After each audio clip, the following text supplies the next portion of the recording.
আমাদের শরীর প্রকৃতির সর্বশ্রেষ্ঠ রচনা।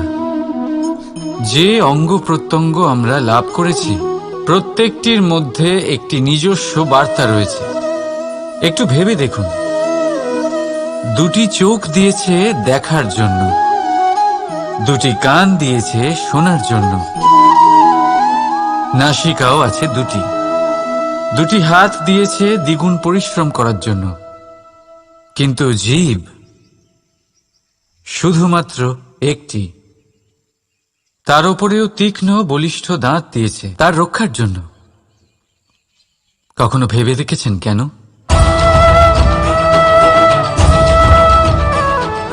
কারণ শব্দ আর শব্দের প্রয়োগ মানুষের সবচেয়ে বড় অস্ত্র, যার প্রয়োগ যত ভেবেচিন্তে করা যায় মানুষ তার জীবনে ততটাই উপরে উঠতে পারে। তাহলে মনে রাখুন, দেখুন, শুনুন আর বুঝুন বেশি, বলুন কম। রাধা রাধা। আমরা সকলে শক্তি অনুভব করতে চাই। এবার যদি আপনাকে জিজ্ঞেস করা হয় যে সবথেকে বেশি শক্তির অনুভব কোথা থেকে করা সম্ভব, তখন কেউ কেউ বলবেন পুষ্টিকর আহার গ্রহণ করলে, ব্যায়াম করলে, কেউ বলবেন ধন লাভ করলে, বন্ধুদের থেকে, পরিবারের থেকে, আদি ইত্যাদি। এইভাবে আপনি শক্তির অনুভব অবশ্যই করতে পারেন, কিন্তু সবথেকে বেশি শক্তির অনুভব যদি আপনি করতে চান তাহলে তা পাবেন শুধু একতার দ্বারা, সংগঠনের দ্বারা। যদি আপনাকে উদাহরণ দিই, নিজের এই হাতটাকে দেখুন, 5টা আঙুল রয়েছে। কোনো একটা বস্তুকে নিজের একটা আঙুল দ্বারা তুলে ধরার চেষ্টা করে দেখুন, বড়ই কষ্ট হবে। তখন আপনি বুঝতে পারবেন যখন এই 5টি আঙুল একত্রিত হয় তখন কোনো কাজ কতটা সহজ হতে পারে। এটাই হলো শক্তি, একতার। সব থেকে ভালো উদাহরণ যদি আপনাকে দিই তাহলে বাঁশি। এই বাঁশি থেকে অত্যন্ত মধুর সুর নির্গত হয় যা সবার মন প্রসন্ন করে দেয়। এই কথা সত্যি, কিন্তু এই বাঁশি আমি একটা বা দুটো আঙুল দিয়ে বাজাতে পারবো না। আমাকে প্রত্যেকটা আঙুল ব্যবহার করতেই হবে, তবেই এর থেকে মধুর সুর নির্গত হবে যা সকলকে প্রসন্ন করবে, ঠিক কিনা? ঠিক এইভাবেই যদি আপনি চান যে আপনার জীবনরূপী বাঁশি থেকেও মধুর সুর নির্গত হোক বা সবার মনকে প্রসন্ন করে তুলুক, তাহলে আপনাকেও জীবনে একতা নিয়ে আসতেই হবে। আপনি একাও কর্ম করতে পারেন, পথ চলতেও পারেন, সামনেও এগোতে পারেন, সাফল্যও লাভ করতে পারেন। কিন্তু যখন সকলে একসাথে এগোবেন, সেই পথে চলবেন, সেই কর্মই করবেন, তখন লক্ষ্যে অবশ্যই পৌঁছবেন, সাফল্য অবশ্যই লাভ করবেন। কিন্তু সেই সাফল্য এবং তার আনন্দর সংমিশ্রণটাই একটু অন্যরকম হবে। তাই জীবনে ঐক্যবদ্ধ হন, একসাথে মিলে এগোতে থাকুন, আর আমার সাথে ভালোবেসে বলুন রাধা রাধা। মানুষ ভাবেন যে ধন অর্জন করা হলো অত্যন্ত গুরুত্বপূর্ণ। তিনি আজীবন ধন অর্জন করতে থাকেন, ধন অর্জন করার চেষ্টা করতে থাকেন। সে যাই হয়ে যাক না কেন, পরিশ্রম করতে থাকেন। স্বাস্থ্যের দিকে নজর দেন না, না উচিত সময় খাবার খান, না উচিত সময় ঘুমোতে যান, না পর্যাপ্ত সময় পর্যন্ত ঘুমন, কিছুই না। ধন অর্জন করতেই থাকেন, করতেই থাকেন। আর কিছু সময় পরে যখন তিনি অসংখ্য ধন লাভ করে ফেলেন, তখন তার সাথে ওনার শরীরে অনেক রোগ বাসা বাঁধে। এইসব রোগের উপচার করতে করতে সেই সমস্ত ধন যা উনি অর্জন করেছেন তা তিনি ব্যয় করে ফেলেন। শেষ পর্যন্ত কি হয়? আমরা যেভাবে এসেছি ঠিক সেইভাবেই ফিরে যাই, ধন এখানেই থেকে যায়। দেখুন, একটা অত্যন্ত গুরুত্বপূর্ণ কথা রয়েছে যে আপনার বোঝা উচিত। এই যে ধন, তার ব্যবহার করুন জীবনকে আরো ভালো করে তোলার জন্য। ধনের সদ্ব্যবহার করা উচিত, এমন যেন না হয় এই ধন আপনাকে ভোগ করে ফেলে। এই জীবনকে নিশ্চিত রূপে আরো শ্রেষ্ঠ করে তুলুন। কিন্তু এই ধন অর্জন করার এই প্রক্রিয়াতে নিজের সারা জীবনকে নষ্ট করে ফেলবেন না। এই জীবন উপভোগ করতে শিখুন, আর আমার সাথে ভালোবেসে বলুন রাধা রাধা। কথায় আছে, অন্ধকারে প্রদীপ প্রজ্বলিত করলে চতুর্দিক আলোকিত হয়। কিন্তু যদি এই প্রদীপ আমি সূর্যের আলোর সম্মুখে সকালবেলায় প্রজ্বলিত করে রেখে দিই, তাহলে কি হবে? আপনি বলবেন যে এটা করে তো কোনো লাভই হলো না। সূর্যের প্রকাশের সামনে এই প্রদীপ আসলে কিছুই নয়। এবার এই চিন্তা ভাবনা প্রত্যেক দিন করতে হবে, আর একটা অমূল্য শিক্ষা পেতে হবে। মনে করুন যে আপনি মহাপুরুষের সামনে বসে আছেন, কোনো মহাজ্ঞানীর সামনে, তাহলে সেই ব্যক্তির সামনে নিজের জ্ঞানের প্রদীপ প্রজ্বলিত করবেন না, নীরব থাকুন আর সেই ব্যক্তির সূর্যের প্রকাশের মতো জ্ঞান প্রাপ্ত করুন। যতটা পারবেন জ্ঞান লাভ করুন। যদি এমন কোনো সময়, এমন কোনো স্থানে আপনি আছেন যেখানে চতুর্দিক অন্ধকার, কারোর কাছেই জ্ঞান নেই, সেখানে নিজের জ্ঞানের প্রদীপ প্রজ্বলিত করুন। এমন করলে দুদিক থেকেই আপনার লাভ হবে। আপনার জ্ঞান প্রাপ্তিও হবে আর জ্ঞানের সঠিক প্রয়োগও করতে পারবেন। আর এই মন প্রসন্ন হয়ে বলবে, রাধা রাধা। মানুষের মধ্যে একটা বিচিত্র প্রবৃত্তি থাকে, অন্য সকলের বিষয়ে, তাদের জীবনের বিষয়ে, তাদের ব্যক্তিত্বের বিষয়ে, তাদের ভবিষ্যতের বিষয়ে অনুমান করা। এটা হলো অনুচিত। কারোর অতীতকালকে দেখে লোকে ভবিষ্যৎ বলে দিতে পারেন, বর্তমানকে দেখে ভবিষ্যতের বিষয়ে অনুমান করে ফেলেন। উদাহরণ দিতে হলে বলবো, কোনো দাসকে দেখুন, ওকে দেখে লোকে বলে যে ওর ভবিষ্যৎ সেটাই হতে পারে, অনুমান করে ফেলেন। আর এই রাজাকে দেখুন, উনি তো কত সুখী হবেন, উনি তো জগতের সব থেকে অধিক সুখী মানুষ, কত সুখ সুবিধা আছে ওনার কাছে, ধারণা করে ফেলেন।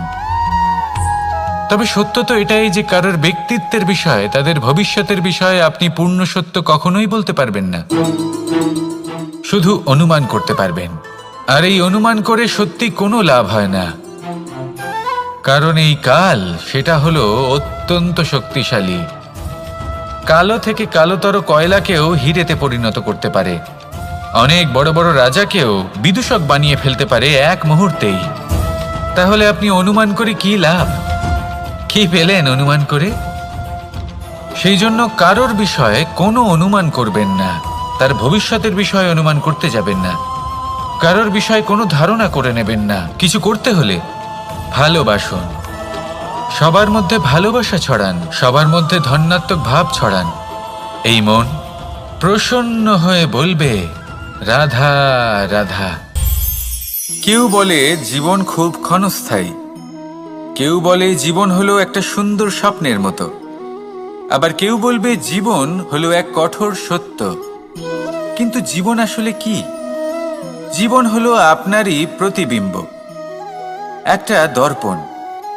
অর্থাৎ আপনি জীবনকে সেইভাবেই পাবেন যেরকম আপনি নিজেকে প্রতিপন্ন করবেন। যদি আপনি দর্পণের দিকে তাকিয়ে হাসেন, তাহলে আপনি সামনে হাসি মুখী দেখতে পাবেন। এবার যদি আপনি গম্ভীর হয়ে থাকেন, তাহলে আপনি একজন রুষ্ট ব্যক্তি দেখতে পাবেন। শেষে সবথেকে বেশি গুরুত্বপূর্ণ হলো আপনার চেষ্টা। আপনাকে সবসময় চেষ্টা করতে হবে যাতে আপনি নিজেকে প্রসন্ন এবং ইতিবাচক মনোভাবে রাখেন। এটা হলো আপনারই উত্তরদায়িত্ব, তাকে পালন করুন। এই মনকে প্রসন্ন রাখুন, এই সংসারকে সুন্দর বলে মনে হবে। আর এই মন প্রসন্ন হয়ে বলবে, রাধা রাধা। মানুষের একটি সমস্যা আছে যে মানুষ সাফল্যকে মাপতে থাকেন, লক্ষ্যপ্রাপ্তিকে মাপতে থাকেন এবং তার তুলনা করতে থাকেন যে ও এত কিছু পেল আর আমি পেলাম না, ওর কাছে এত কিছু আছে কিন্তু আমার কাছে নেই। এই তুলনা করার জন্য ওনারা দুঃখী হয়ে পড়েন, নিরাশ হয়ে পড়েন। তাই আমি একটা প্রশ্ন করছি যে এটা কি উচিত? এই সংসারে আপনি কি নিয়ে তুলনা করবেন, যেখানে সূর্যদেব চন্দ্রমা দুজনেই আছেন, দুজনেই হলেন বিশেষ, দুজনেই নিজ নিজ সময়ে উদিত হন। এদের মধ্যে একজন না থাকলে তাহলে আমাদের জীবন কঠিন হয়ে পড়বে। ঠিক সেইভাবেই আপনি যদি একটা বড় রেখা অঙ্কন করেন, তাহলে অন্য রেখাটি ছোট হয়ে পড়ে না, সে তেমনই থাকে যেমনটা সে ছিল। আপনার অস্তিত্ব কখনো ছোট বা বড় হতে পারে না। শুধু তুলনা করার জন্য আপনার এটা মনে হতে পারে। যদি আপনি যুদ্ধ করতে চান, আপনার তলোয়ারের প্রয়োজন পড়বে। যদি বস্ত্র তৈরি করতে চান, এত বড় তলোয়ার দিয়ে কিছুই হবে না। তখন প্রয়োজন পড়বে একটা ছোট্ট সূচের। তাই তুলনা করবেন না, না নিজেকে ছোট মনে করবেন, না অন্য কাউকে। সবার সাথে সহযোগিতা করুন, আর যদি তুলনা করতেই হয় নিজের সাথে করুন, যে কাল আমি কেমন ব্যক্তি ছিলাম, আজ কি তার থেকে শ্রেষ্ঠ হয়ে উঠতে পেরেছি। ভেবে দেখুন ভবিষ্যতে গিয়ে আপনি কতটা শ্রেষ্ঠ ব্যক্তি হতে পারেন। আসুন আমার সাথে ভালোবেসে বলুন, রাধা রাধা। এই সংসারের সব থেকে গুরুত্বপূর্ণ তত্ত্ব কোনটা? প্রথম হলো সময়। জন্ম থেকে মৃত্যু পর্যন্ত এই যে সময়, এটাই তো হলো জীবন। দ্বিতীয় হলো জীবন, যাতে আমরা সময়ের সদ্ব্যবহার করি, শ্রেষ্ঠ থেকে শ্রেষ্ঠতর কাজ করার চেষ্টা করি। বহু বছরের এই পরম্পরা, এই সংস্কৃতিকে এগিয়ে নিয়ে যাওয়ার চেষ্টা করি। এই সংসারে আমরা অংশগ্রহণ করতে চেষ্টা করি। তৃতীয় হলো ধন, সেই ধন যা প্রত্যেক ব্যক্তি অর্জন করতে চেষ্টা করেন। এবার এই তিনটি তত্ত্বের মধ্যে একটা সামঞ্জস্য আছে, সমান ব্যাপার আছে। সে ধনই হোক বা সময় হোক বা হোক জীবন। আর সেই সমান ব্যাপার হলো যে যদি আপনি এটা গণনা করতে থাকেন তাহলে তা কমতে থাকে, যদি আপনি এটা ব্যবহার করেন তাহলে তা বাড়তে থাকে। একে সংগঠিত করে রাখতে চেষ্টা করলে এ হাত থেকে ফসকে যায়, কিন্তু যদি আপনি একে সামলে রাখতে শিখে যান তাহলে এমন কাজ করবেন যাতে সংসারের সাথে সাথে পরবর্তী প্রজন্ম লাভবান হবে। যদি কিছু শিখতে চান তাহলে সামলাতে শিখুন, গণনা করা বা সংগঠিত করা নয়। আসুন আর আমার সাথে ভালোবেসে বলুন, রাধা রাধা।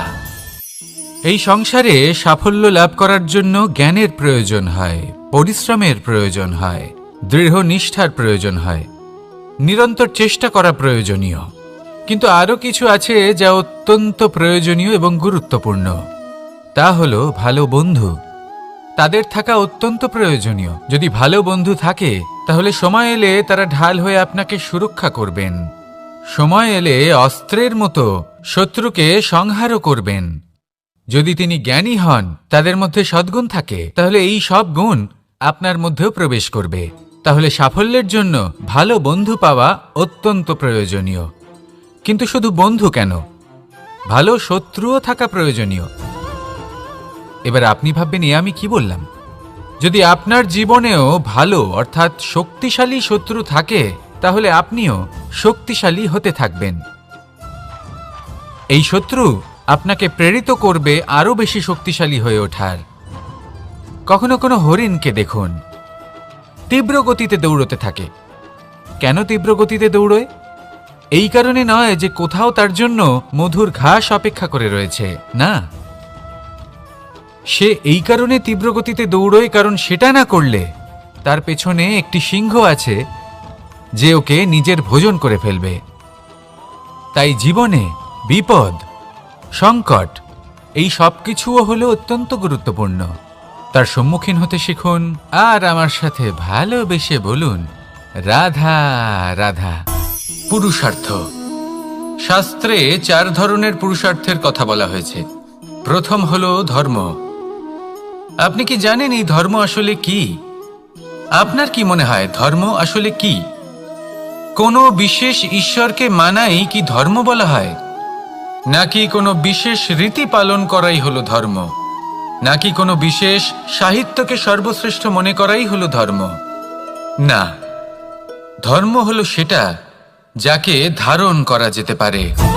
আর ধারণ শুধু সেটাই করা যায় যা পবিত্র। পবিত্র শুধু তাকেই বলা হয় যা নিঃস্বার্থ, যার মধ্যে শাসন করার কোনো ইচ্ছে নেই, যা সরলভাবেই প্রবাহমান, জল এবং বায়ুর মতো। যখন কোনো ব্যক্তি ধর্মকে ধারণ করেন এবং সেই ধর্ম সেই ব্যক্তিকে রক্ষা করে, তখন তাকে ধর্ম বলা হয়। ধর্ম যা রক্ষা করে অহংকার থেকে, খারাপ চিন্তার হাত থেকে। সেই জন্য পুরুষার্থ গড়ে তোলার আগে, ধর্ম পালন করার আগে ধর্মের প্রকৃত অর্থ কি সেটা বুঝে নিন। এটা জেনে রাখুন যে সমস্ত ধর্মের আধার, সমস্ত ধর্মের ভিত শুধুমাত্র ভালোবাসা। আসুন আর এই ভালোবাসার সাথেই বলুন, রাধা রাধা।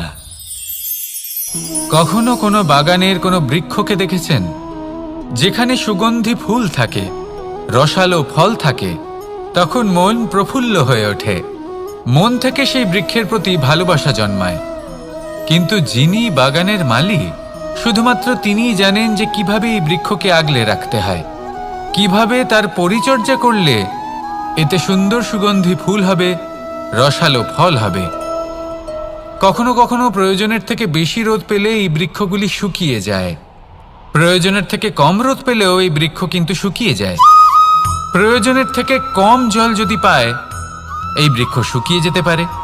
প্রয়োজনের থেকে অতিরিক্ত জল যদি পায়, তখনও এই বৃক্ষের শিকড়গুলি নষ্ট হয়ে যেতে পারে। এবার এটাই কিন্তু আমাদের সংসারের সাথেও হয়। আমাদের সংসারের সকল প্রতিভাশালী ব্যক্তি, যেমন লেখক, বিচারক, প্রবক্তা, যোদ্ধা, এদের সবার ক্ষেত্রে এই কথাটাই প্রযোজ্য। যদি বেশি প্রশংসা করা হয় তাহলেও এরা হারিয়ে যাবেন। প্রয়োজনের থেকে বেশি যদি নিন্দা করা হয় তখনও তারা নত হয়ে পড়বেন। তাহলে আজ আমি এদের একটা ছোট্ট কাহিনী শোনাবো, নিজেদেরও। এটা কোনো এক সময় রাখবেন একটা দুজন বোন যাতাকলে গম পেশাই করছিলেন। জেনে রাখুন কখন কোন নিন্দায় আপনি লজ্জিত হবেন ছিলেন, তিনি সময় সময় সেখান থেকে ছোট ছোট দানা তুলে নিজের মধ্যে বিষয়টা জাগ্রত করবেন করছিলেন। এবার দেখতে দেখতে গম পেশাই সমাপ্ত হয়ে বলবে, এবার পেশাই করা গম নিয়ে সেই দুজন বোন বাড়ি ফিরে আসছিলেন এবং তাদের ফেরার পথে হঠাৎ করে কোথাও থেকে একটি বাছুর চলে এলো। এই দুই বোন ভয়ভীত হয়ে গেলেন আর তাদের হাত থেকে সেই আটা পড়ে গেল, মাটিতে মিশে গেল। এবার এই পুরো ঘটনাক্রমে যদি কারোর বিন্দুমাত্র লাভ হয়ে থাকে, বিন্দুমাত্র আনন্দ পেয়ে থাকে, তাহলে সে কে? সেই ছোট বোন, যিনি মাঝে মাঝেই গমের দানা তুলছিলেন এবং খাচ্ছিলেন। কিছুটা হলেও উনি আনন্দ লাভ করেছিলেন। এবার এরকমই হলো আমাদের জীবনে ভক্তি এবং ভালোবাসা সংক্রান্ত বিষয়। মানুষ নিজের জীবনের দৈনিক কাজে এতটাই ব্যস্ত হয়ে পড়েন, প্রত্যেক দিন শুধু কাজ কাজ কাজ কাজ করতে থাকেন, আর তাতে ভক্তি এবং ভালোবাসার জন্য সময় বার করতেই পারেন না। দেখুন, জীবনে ভক্তি আর প্রেমের এই যে ছোট ছোট মুহূর্ত আছে, এগুলো যদি আপনি যাপন করতে পারেন তাহলে তাতেই আপনি তৃপ্তি লাভ করবেন। বাকি সবই আপনার ব্যর্থ বলেই মনে হবে। জীবনে যখনই আপনি কোনো কাজ করবেন, ঈশ্বরের প্রতি সমর্পিত হয়ে সেই কাজ করুন। আর যখনই সময় পাবেন, তাহলে সেই সময় নিজের আপনজনদের দিন, যাদের আপনি ভালোবাসেন, তাদের প্রতি যত্নবান হন, তাদের শুভাকাঙ্ক্ষী হন। এই প্রেম আর ভক্তির ছোট ছোট মুহূর্তগুলো আপনার জীবনকে চরিতার্থ করে তুলবে। আসুন আমার সাথে ভালোবেসে বলুন, রাধা রাধা। আমরা সবাই সূর্যকে সম্মান করি, ওনাকে শ্রদ্ধা করি, ওনাকে পুজো করি। এই সূর্য আমাদের শক্তি প্রদান করেন, প্রকাশ প্রদান করেন। কখনো কখনো উষ্ণতা এতটাই বাড়িয়ে তোলেন, এতটাই তপ্ত করে তোলেন, আমাদের একথা মনে হয় যে আমাদের এই শরীর জ্বলে যাচ্ছে। তখনও আমরা বিরোধিতা করি না, তাকে কটু কথা শোনাই না, আমরা সসম্মানে তা গ্রহণ করি। কেন কেন করি? কারণ আমরা জানি যে সন্ধেবেলা যখন সূর্যাস্ত হবে, তখন শুধুমাত্র অন্ধকার বাকি থাকবে। ঠিক কিছুটা এরকমই হয় আমাদের মাতা পিতাও, যিনি আমাদের জন্ম দেন, আমাদের ভরণ পোষণ করেন, আমাদের বড় করেন, আমাদের প্রেম প্রদান করেন। কখনো কখনো তাদের মুখ থেকে কটু কথা নিঃসৃত হয়, আমাদের দুঃখ হয়, কিন্তু তখন আমাদের এটা বোঝা উচিত এগুলি নিঃসৃত হচ্ছে আমাদেরই মঙ্গলের জন্য। যেমন সূর্যদেব, উনিও উত্তাপ দিয়ে থাকেন আমাদেরই মঙ্গলের জন্য, যাতে ফসল পাকতে পারে, যাতে জল বাষ্প হয়ে মেঘ হতে পারে, বৃষ্টি হতে পারে, আর এই সংসারে নিরন্তর জলের প্রবাহ থাকে। আমাদের মাতা পিতা, তাদের কঠোর আচরণ, তাদের কঠোর অনুশাসনের পেছনে লুকিয়ে থাকে ওনাদের ভালোবাসা। আমাদের তা বুঝতে হবে, সসম্মানে ওনাদের গ্রহণ করতে হবে। কারণ ঠিক সূর্যাস্তের পরে যেমন চতুর্দিক অন্ধকারচ্ছন্ন হয়ে যায়, তেমনি আমাদের জীবন থেকে যখন আমাদের মাতা পিতা চলে যায়, তখন আমাদের জীবনেও শুধু এবং শুধুমাত্র অন্ধকারই ছেয়ে থাকে। সেই জন্য নিজের মাতা পিতাকে সম্মান করুন, ওনাদের ভালোবাসা প্রদান করুন। এই মন আর এই জীবন প্রসন্ন হয়ে বলবে রাধা রাধা। শিশিরের বিন্দু পাতার ওপর পড়ে আর তার গায়ে লেগে থাকে। পাতা তাকে শুষে নিতে পারে না, আর শেষ পর্যন্ত সে ঝরে পড়ে যায়। অন্যদিকে রয়েছে মেঘ এবং চাতক। এদের মধ্যে অনেক দূরত্ব থাকে। মেঘ থাকে আকাশে আর চাতক থাকে ধরিত্রীতে। কিন্তু যখন এই মেঘ থেকে বৃষ্টি ঝরে পড়ে, এই চাতক কিন্তু সেই জলই পান করে, নয়তো সে তৃষ্ণার্ত থেকে যায়। এবার অন্যদিকে দেখলাম শিশির বিন্দু আর পাতার এই সম্পর্ক। এরা খুব কাছাকাছি থাকে, ঘনিষ্ঠও থাকে। অন্যদিকে রয়েছে মেঘ এবং চাতকের সম্পর্ক, যাদের মধ্যে অনেক দূরত্ব থাকা সত্ত্বেও তারা খুব ঘনিষ্ঠ, তাই না? এই সারমর্ম খুব সরল। এই নৈকট্য, এই দূরত্ব, তা আপনার সম্পর্কে প্রভাব কিছুতেই ফেলতে পারে না। এই নৈকট্য, এই দূরত্ব, এইসব হলো শুধুমাত্র মনের ব্যাপার। কখনো আপনি অনুভব করেছেন আপনি কারোর থেকে অনেক অনেক দূরে আছেন, অনেক দূরে আছেন, তাও সেই ব্যক্তির প্রতি আপনি টান অনুভব করেন। সেখানে আপনি কারোর সাথে প্রত্যেক দিন অতিবাহিত করেন, সমস্ত জীবন অতিবাহিত করেন, সব থেকে বেশি সময় তার সাথে অতিবাহিত করেন, তাও তার প্রতি সেই টান অনুভব করেন না। এই সংকেত হলো মনের দূরত্বের। তাহলে মনের এই দূরত্ব দূর করুন আর আমার সাথে ভালোবেসে বলুন রাধা রাধা। আমাদের শরীর প্রকৃতির সর্বশ্রেষ্ঠ রচনা। যে অঙ্গ প্রত্যঙ্গ আমরা লাভ করেছি, প্রত্যেকটির মধ্যে একটি নিজস্ব বার্তা রয়েছে। একটু ভেবে দেখুন, দুটি চোখ দিয়েছে দেখার জন্য, দুটি কান দিয়েছে শোনার জন্য, নাসিকাও আছে দুটি, দুটি হাত দিয়েছে দ্বিগুণ পরিশ্রম করার জন্য। কিন্তু জীব শুধুমাত্র একটি। তার উপরেও তীক্ষ্ণ বলিষ্ঠ দাঁত দিয়েছে তার রক্ষার জন্য। কখনো ভেবে দেখেছেন কেন?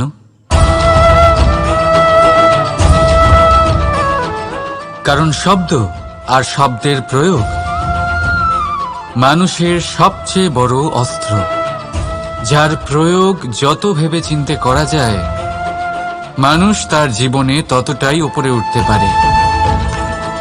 তাহলে মনে রাখুন, দেখুন, শুনুন আর বুঝুন বেশি, বলুন কম। রাধা রাধা। আমরা সকলে শক্তি অনুভব করতে চাই। এবার যদি আপনাকে জিজ্ঞেস করা হয় যে সবথেকে বেশি শক্তির অনুভব কোথা থেকে করা সম্ভব, তখন কেউ কেউ বলবেন পুষ্টিকর আহার গ্রহণ করলে, ব্যায়াম করলে, কেউ বলবেন ধন লাভ করলে, বন্ধুদের থেকে, পরিবারের থেকে, আদি ইত্যাদি। এইভাবে আপনি শক্তির অনুভব অবশ্যই করতে পারেন, কিন্তু সবথেকে বেশি শক্তির অনুভব যদি আপনি করতে চান, তাহলে তা পাবেন শুধু একতার দ্বারা, সংগঠনের দ্বারা। যদি আপনাকে উদাহরণ দিই, নিজের এই হাতটাকে দেখুন, 5টা আঙুল রয়েছে। কোনো একটা বস্তুকে নিজের একটা আঙুল দ্বারা তুলে ধরার চেষ্টা করে দেখুন, বড়ই কষ্ট হবে। তখন আপনি বুঝতে পারবেন, যখন এই 5টি আঙুল একত্রিত হয়, তখন কোনো কাজ কতটা সহজ হতে পারে। এটাই হলো শক্তি, একতার। সব থেকে ভালো উদাহরণ যদি আপনাকে দিই,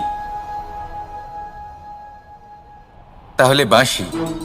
এই বাঁশি থেকে অত্যন্ত মধুর সুর নির্গত হয়, যা সবার মন প্রসন্ন করে দেয়।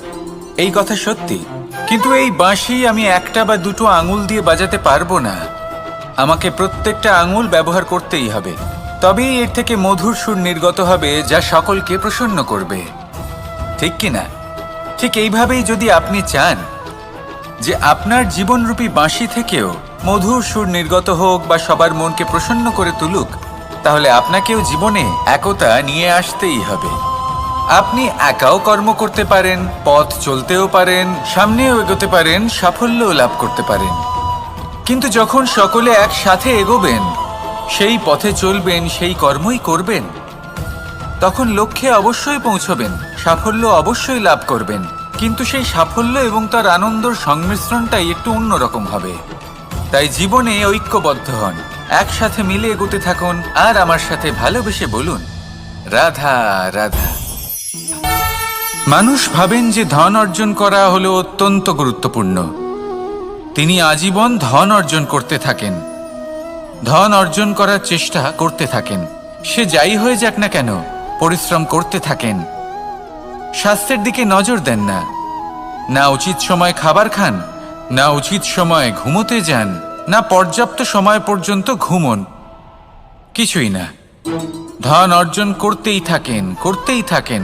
আর কিছু সময় পরে যখন তিনি অসংখ্য ধন লাভ করে ফেলেন, তখন তার সাথে ওনার শরীরে অনেক রোগ বাসা বাঁধে। এইসব রোগের উপচার করতে করতে সেই সমস্ত ধন যা উনি অর্জন করেছেন তা তিনি ব্যয় করে ফেলেন। শেষ পর্যন্ত কি হয়? আমরা যেভাবে এসেছি ঠিক সেইভাবেই ফিরে যাই, ধন এখানেই থেকে যায়। দেখুন, একটা অত্যন্ত গুরুত্বপূর্ণ কথা রয়েছে যে আপনার বোঝা উচিত। এই যে ধন, তার ব্যবহার করুন জীবনকে আরো ভালো করে তোলার জন্য। ধনের সদ্ব্যবহার করা উচিত, এমন যেন না হয় এই ধন আপনাকে ভোগ করে ফেলে। এই জীবনকে নিশ্চিত রূপে আরো শ্রেষ্ঠ করে তুলুন। কিন্তু এই ধন অর্জন করার এই প্রক্রিয়াতে নিজের সারা জীবনকে নষ্ট করে ফেলবেন না। এই জীবন উপভোগ করতে শিখুন, আর আমার সাথে ভালোবেসে বলুন, রাধা রাধা। কথায় আছে, অন্ধকারে প্রদীপ প্রজ্বলিত করলে চতুর্দিক আলোকিত হয়। কিন্তু যদি এই প্রদীপ আমি সূর্যের আলোর সম্মুখে সকালবেলায় প্রজ্বলিত করে রেখে দিই, তাহলে কি হবে? আপনি বলবেন যে এটা করে তো কোনো লাভই হলো না। সূর্যের প্রকাশের সামনে এই প্রদীপ আসলে কিছুই নয়। এবার এই চিন্তা ভাবনা প্রত্যেক দিন করতে হবে, আর একটা অমূল্য শিক্ষা পেতে হবে। মনে করুন যে আপনি মহাপুরুষের সামনে বসে আছেন, কোনো মহাজ্ঞানীর সামনে। তাহলে সেই ব্যক্তির সামনে নিজের জ্ঞানের প্রদীপ প্রজ্বলিত করবেন না, নীরব থাকুন, আর সেই ব্যক্তির সূর্যের প্রকাশের মতো জ্ঞান প্রাপ্ত করুন। যতটা পারবেন জ্ঞান লাভ করুন। যদি এমন কোনো সময়, এমন কোনো স্থানে আপনি আছেন যেখানে চতুর্দিক অন্ধকার, কারোর কাছেই জ্ঞান নেই, সেখানে নিজের জ্ঞানের প্রদীপ প্রজ্বলিত করুন। এমন করলে দুদিক থেকেই আপনার লাভ হবে। আপনার জ্ঞান প্রাপ্তিও হবে, আর জ্ঞানের সঠিক প্রয়োগও করতে পারবেন। আর এই মন প্রসন্ন হয়ে বলবে, রাধা রাধা। মানুষের মধ্যে একটা বিচিত্র প্রবৃত্তি থাকে, অন্য সকলের বিষয়ে, তাদের জীবনের বিষয়ে, তাদের ব্যক্তিত্বের বিষয়ে, তাদের ভবিষ্যতের বিষয়ে অনুমান করা। এটা হলো অনুচিত। কারোর অতীতকালকে দেখে লোকে ভবিষ্যৎ বলে দিতে পারেন, বর্তমানকে দেখে ভবিষ্যতের বিষয়ে অনুমান করে ফেলেন। উদাহরণ দিতে হলে বলবো, কোনো দাসকে দেখুন, ওকে দেখে লোকে বলে যে ওর ভবিষ্যৎ সেটাই হতে পারে, অনুমান করে ফেলেন। আর এই রাজাকে দেখুন, উনি তো কত সুখী হবেন, উনি তো জগতের সব থেকে অধিক সুখী মানুষ, কত সুখ সুবিধা আছে ওনার কাছে, ধারণা করে ফেলেন। তবে সত্য তো এটাই যে কারোর ব্যক্তিত্বের বিষয়ে, তাদের ভবিষ্যতের বিষয়ে আপনি পূর্ণ সত্য কখনোই বলতে পারবেন না, শুধু অনুমান করতে পারবেন। আর এই অনুমান করে সত্যি কোনো লাভ হয় না, কারণ এই কাল সেটা হলো অত্যন্ত শক্তিশালী। কালো থেকে কালোতর কয়লাকেও হীরেতে পরিণত করতে পারে, অনেক বড় বড় রাজাকেও বিদূষক বানিয়ে ফেলতে পারে এক মুহূর্তেই। তাহলে আপনি অনুমান করে কি লাভ? কি পেলেন অনুমান করে? সেই জন্য কারোর বিষয়ে কোনো অনুমান করবেন না, তার ভবিষ্যতের বিষয়ে অনুমান করতে যাবেন না, কারোর বিষয়ে কোনো ধারণা করে নেবেন না। কিছু করতে হলে ভালোবাসুন, সবার মধ্যে ভালোবাসা ছড়ান, সবার মধ্যে ধন্যাত্মক ভাব ছড়ান। এই মন প্রসন্ন হয়ে বলবে, রাধা রাধা। কেউ বলে জীবন খুব ক্ষণস্থায়ী, কেউ বলে জীবন হলো একটা সুন্দর স্বপ্নের মতো, আবার কেউ বলবে জীবন হলো এক কঠোর সত্য। কিন্তু জীবন আসলে কি? জীবন হলো আপনারই প্রতিবিম্ব, একটা দর্পণ। অর্থাৎ আপনি জীবনকে সেইভাবেই পাবেন যেরকম আপনি নিজেকে প্রতিপন্ন করবেন। যদি আপনি দর্পণের দিকে তাকিয়ে হাসেন, তাহলে আপনি সামনে হাসি মুখী দেখতে পাবেন। এবার যদি আপনি গম্ভীর হয়ে থাকেন, তাহলে আপনি একজন রুষ্ট ব্যক্তি দেখতে পাবেন। শেষে সবথেকে বেশি গুরুত্বপূর্ণ হলো আপনার চেষ্টা। আপনাকে সবসময় চেষ্টা করতে হবে যাতে আপনি নিজেকে প্রসন্ন এবং ইতিবাচক মনোভাবে রাখেন। এটা হলো আপনারই উত্তরদায়িত্ব, তাকে পালন করুন। এই মনকে প্রসন্ন রাখুন, এই সংসারকে সুন্দর বলে মনে হবে। আর এই মন প্রসন্ন হয়ে বলবে, রাধা রাধা। মানুষের একটি সমস্যা আছে যে মানুষ সাফল্যকে মাপতে থাকেন, লক্ষ্যপ্রাপ্তিকে মাপতে থাকেন এবং তার তুলনা করতে থাকেন যে ও এত কিছু পেল আর আমি পেলাম না, ওর কাছে এত কিছু আছে কিন্তু আমার কাছে নেই। এই তুলনা করার জন্য ওনারা দুঃখী হয়ে পড়েন, নিরাশ হয়ে পড়েন। তাই আমি একটা প্রশ্ন করছি যে এটা কি উচিত? এই সংসারে আপনি কি নিয়ে তুলনা করবেন, যেখানে সূর্যদেব চন্দ্রমা দুজনেই আছেন, দুজনেই হলেন বিশেষ, দুজনেই নিজ নিজ সময়ে উদিত হন। এদের মধ্যে একজন না থাকলে তাহলে আমাদের জীবন কঠিন হয়ে পড়বে। ঠিক সেইভাবেই আপনি যদি একটা বড় রেখা অঙ্কন করেন, তাহলে অন্য রেখাটি ছোট হয়ে পড়ে না, সে তেমনই থাকে যেমনটা সে ছিল। আপনার অস্তিত্ব কখনো ছোট বা বড় হতে পারে না। শুধু তুলনা করার জন্য আপনার এটা মনে হতে পারে। যদি আপনি যুদ্ধ করতে চান, আপনার তলোয়ারের প্রয়োজন পড়বে। যদি বস্ত্র তৈরি করতে চান, এত বড় তলোয়ার দিয়ে কিছুই হবে না, তখন প্রয়োজন পড়বে একটা ছোট্ট সূচের। তাই তুলনা করবেন না, না নিজেকে ছোট মনে করবেন, না অন্য কাউকে। সবার সাথে সহযোগিতা করুন, আর যদি তুলনা করতেই হয় নিজের সাথে করুন, যে কাল আমি কেমন ব্যক্তি ছিলাম, আজ কি তার থেকে শ্রেষ্ঠ হয়ে উঠতে পেরেছি। ভেবে দেখুন ভবিষ্যতে গিয়ে আপনি কতটা শ্রেষ্ঠ ব্যক্তি হতে পারেন। আসুন আমার সাথে ভালোবেসে বলুন, রাধা রাধা। এই সংসারের সব থেকে গুরুত্বপূর্ণ তত্ত্ব কোনটা? প্রথম হলো সময়।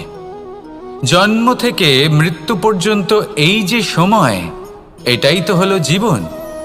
দ্বিতীয় হলো জীবন, যাতে আমরা সময়ের সদ্ব্যবহার করি, শ্রেষ্ঠ থেকে শ্রেষ্ঠতর কাজ করার চেষ্টা করি।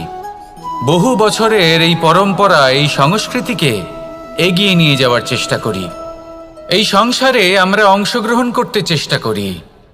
তৃতীয় হলো ধন, সেই ধন যা প্রত্যেক ব্যক্তি অর্জন করতে চেষ্টা করেন।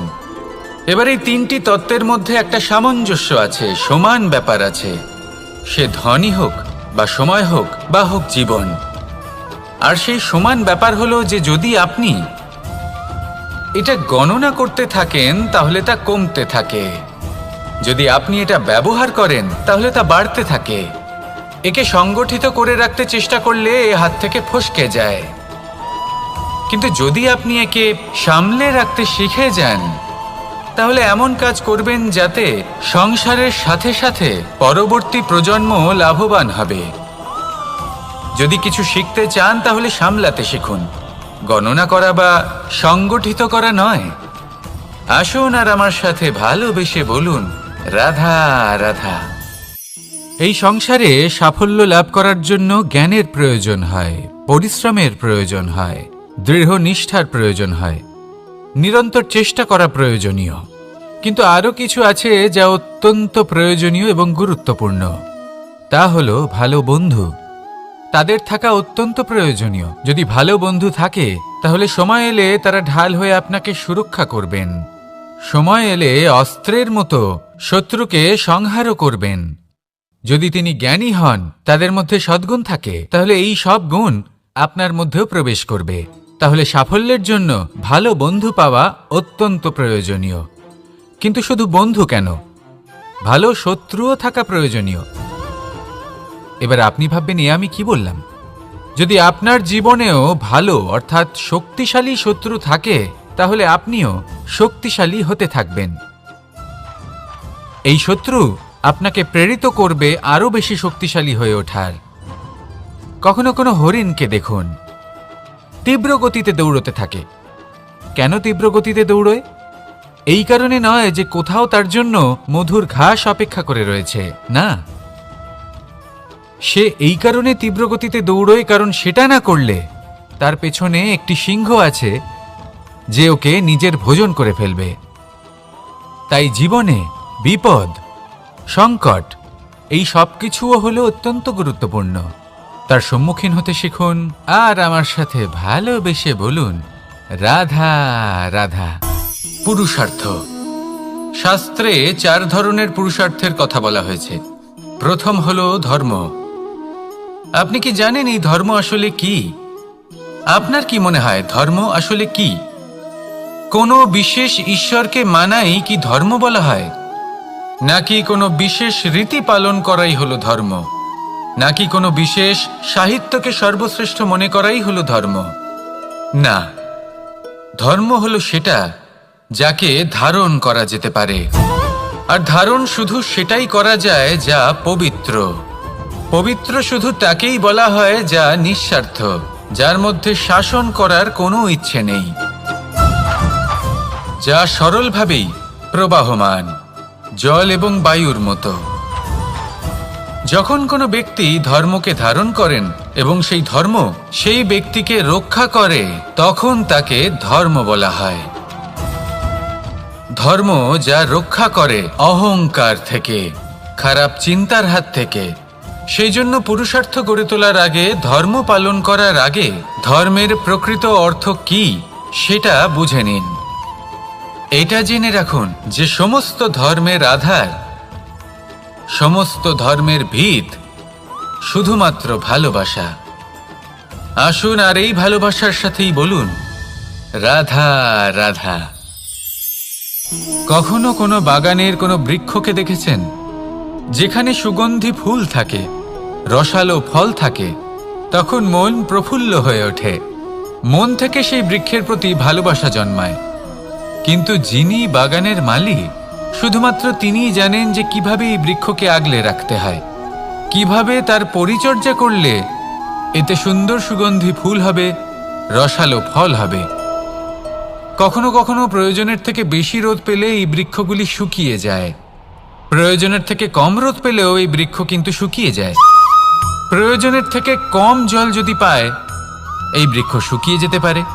প্রয়োজনের থেকে অতিরিক্ত জল যদি পায়, তখনও এই বৃক্ষের শিকড়গুলি নষ্ট হয়ে যেতে পারে।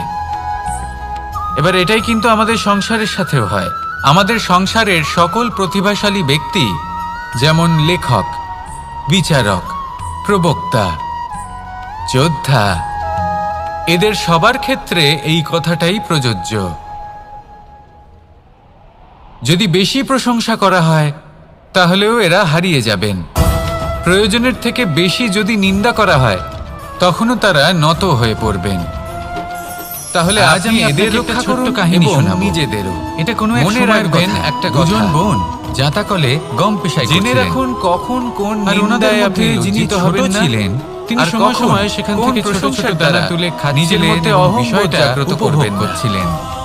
এবার দেখতে দেখতে গম পেশাই সমাপ্ত হয়ে বলবে, এবার পেশাই করা গম নিয়ে সেই দুজন বোন বাড়ি ফিরে আসছিলেন এবং তাদের ফেরার পথে হঠাৎ করে কোথাও থেকে একটি বাছুর চলে এলো। এই দুই বোন ভয়ভীত হয়ে গেলেন আর তাদের হাত থেকে সেই আটা পড়ে গেল, মাটিতে মিশে গেল। এবার এই পুরো ঘটনাক্রমে যদি কারোর বিন্দুমাত্র লাভ হয়ে থাকে, বিন্দুমাত্র আনন্দ পেয়ে থাকে, তাহলে সে কে? সেই ছোট বোন, যিনি মাঝে মাঝেই গমের দানা তুলছিলেন এবং খাচ্ছিলেন। কিছুটা হলেও উনি আনন্দ লাভ করেছিলেন। এবার এরকমই হলো আমাদের জীবনে ভক্তি এবং ভালোবাসা সংক্রান্ত বিষয়। মানুষ নিজের জীবনের দৈনিক কাজে এতটাই ব্যস্ত হয়ে পড়েন, প্রত্যেকদিন শুধু কাজ কাজ কাজ কাজ করতে থাকেন, আর তাতে ভক্তি এবং ভালোবাসার জন্য সময় বার করতেই পারেন না। দেখুন, জীবনে ভক্তি আর প্রেমের এই যে ছোট ছোট মুহূর্ত আছে, এগুলো যদি আপনি যাপন করতে পারেন, তাহলে তাতেই আপনি তৃপ্তি লাভ করবেন। বাকি সবই আপনার ব্যর্থ বলেই মনে হবে। জীবনে যখনই আপনি কোনো কাজ করবেন, ঈশ্বরের প্রতি সমর্পিত হয়ে সেই কাজ করুন। আর যখনই সময় পাবেন, তাহলে সেই সময় নিজের আপনজনদের দিন, যাদের আপনি ভালোবাসেন, তাদের প্রতি যত্নবান হন, তাদের শুভাকাঙ্ক্ষী হন। এই প্রেম আর ভক্তির ছোট ছোট মুহূর্তগুলো আপনার জীবনকে চরিতার্থ করে তুলবে। আসুন আমার সাথে ভালোবেসে বলুন, রাধা রাধা।